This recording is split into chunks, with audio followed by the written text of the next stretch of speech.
All right, I think you would agree that the ideal thing that you want to do when you're doing a composite is make a more interesting photograph.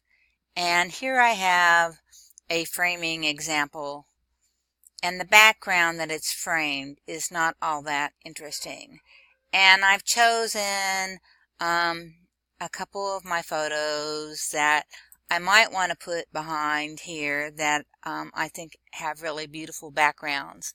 And I'll show you how I go about doing this. One of the things that this has, and this has a sharp focus in the background and more blurry in the foreground. If it was a harder edge, using the polygon lasso right here might be the best thing to do, but we'll give it a shot here. And this is like drawing using your Illustrator or using your pen in Photoshop using the polygon lasso. So it's based on polygons. And you see I've only had to draw 4 straight lines and it's selected everything that's going to be in the background and cut it. And then I'll unlock my layer, and then we'll try cut and see how that looks. And it's a little too sharp, but I'm going to do a little adjustment once I get the picture in there and see what happens. So I'm going to go ahead and do this.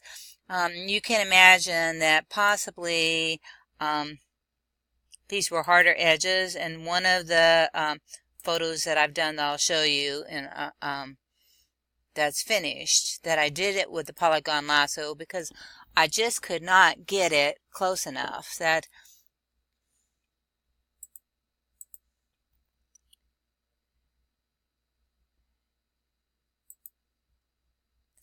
And we can go ahead and do this and know that we can go back and soften up those edges to look a little bit more realistic if we need to when we're done. So I'm just clicking just like if I were drawing in Illustrator when we did the low poly. And that'll allow me to cut away really big areas really quickly. And this one here.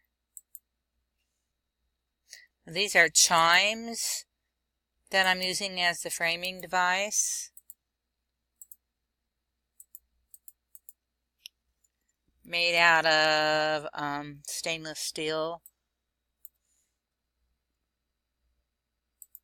Has a really beautiful bell when they ring. Alright. And you see how quickly then I was able to get rid of that background, and especially if I go do something else to work on them. So if you've got straight lines, that's part of the reason why I wanted to show you this technique. And I showed you erasing and selecting as one of the ways to cut background, that this might be a real fast way to work. All right, and then we'll go, I guess I'll try this one, and I'm just going to duplicate this layer and put it in 9064, which is this one up here. And I know it's going to be the wrong size, so that's part of the problem. You see how small this particular thumb print layer is, and it may not be sharp enough, but we'll give it a shot. And so the first thing I'm going to do is go under select and make it a smart object, or under layer and make it a smart object, excuse me. That'll allow us to resize it hopefully without distorting it too much.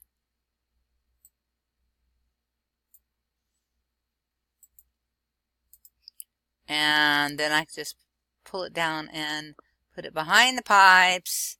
And unfortunately the flower is being hidden, and that's what I wanted to show.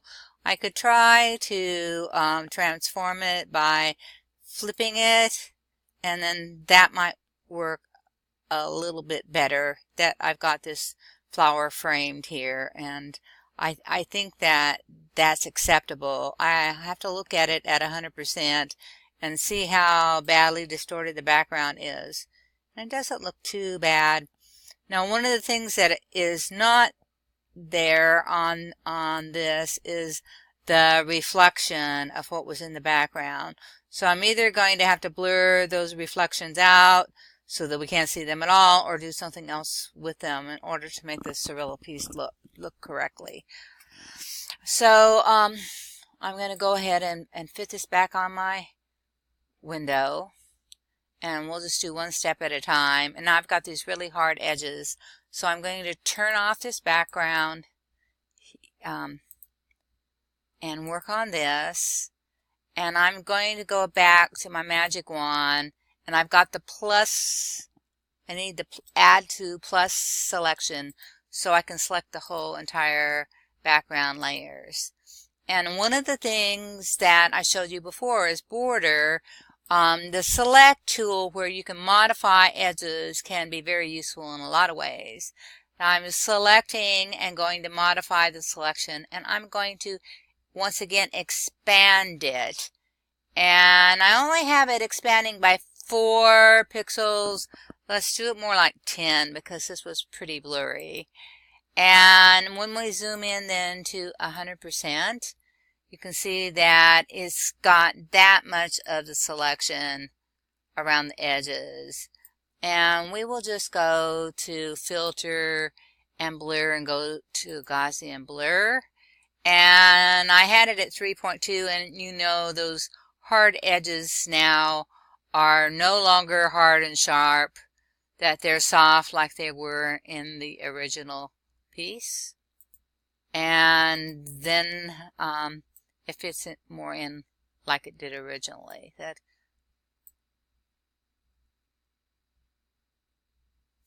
Right, fit that on screen. And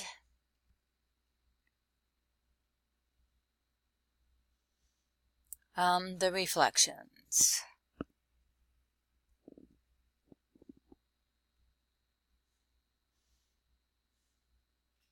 I think that there is a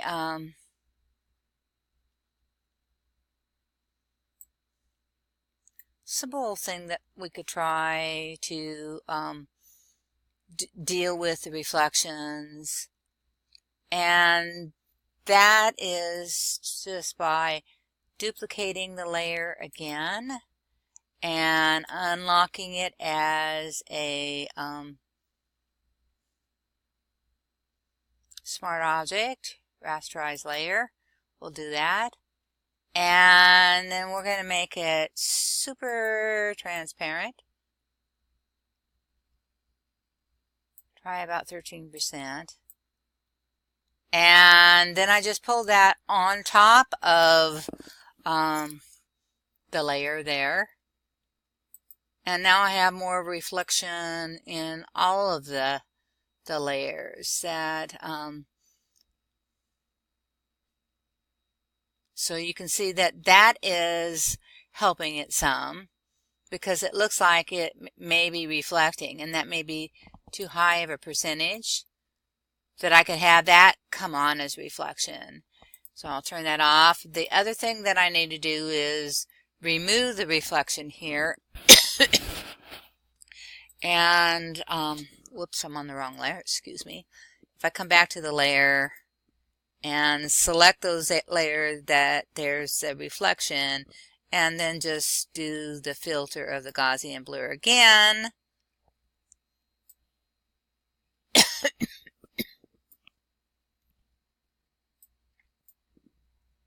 That didn't quite do it. The other thing I could do is get my airbrush.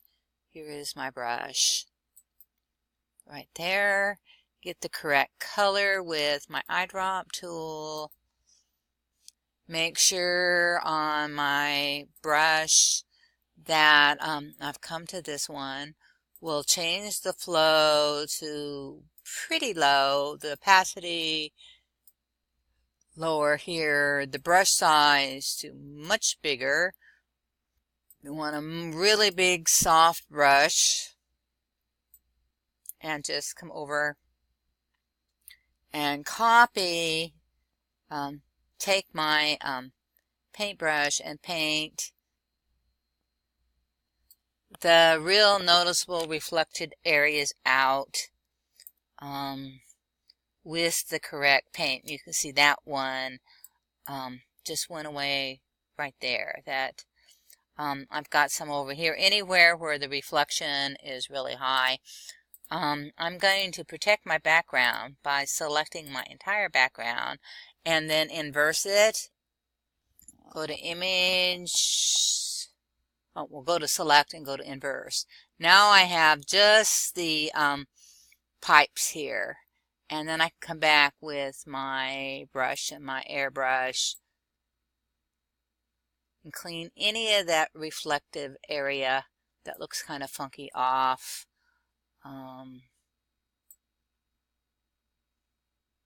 Just with my paintbrush. Now I'm not sure what has happened with that. That was a really strange area of the image that for some reason I think it didn't copy. Well, I'll have to go back and look at the original photograph. Alright, so now I have that. Here is my background. And then here was the reflection. And as you can see, the reflection is pretty, got the wrong layer. Is at 9%, it's pretty high reflection. It's more it was in the original. So we'll just reflect just a little, about 2%, 3%. And you can see the reflection of the flowers is coming to be the flowers that are around in the foreground of the picture. So that's doable. If I had any dirt, or if this was an older image, I could do something with that. I'll deselect it. And the last thing I would adjust, and I'm going to save this as a composite so I can go back and look at it, that, you know, so we're really doing kind of a surreal thing, or we're improving photographs, like working with digital photographs and some of the ideas that we had by combining several pictures together and making a new picture that is not real. That it looks real, but it isn't. So I'm going to open Recent. So that should take me to that picture here. And I don't know what's up with this one. If it's a wind chime and that's hanging from a wire and I just can't see the wire. But it's bothering me that it is so blurry that there is nothing there. That there is the original and there is the composite. One of the things that I wanted to see by opening it again is what the color balance looks like, because the color has to adjust. Now you can see that the color here is really subdued, and it's warm sunshine. This looks like a much brighter sunny day, so we could adjust this. That might be because I like the colors that are going on in the background. So I'll go into first color balance and then hue, saturation, or levels. And since this is more greens and yellows, I can try upping the green a little bit, maybe a little bit of blue. What I'm trying to do is make the pipes from the wind chime look like they possibly did in the photograph. And I still think this edge here is a little bit too hard, and I'll show you that in just a second. But there's with a whole lot of blue. You see that's way too cold, and that might be way too yellow, but then I could come up with a cyan and make it feel like it fits a little bit more. Okay, and so to solve this problem, because this is really bothering me as being a little weird, I'll come here and perhaps cut it off to that. And then I still have that framing effect, but it feels really elongated to me, so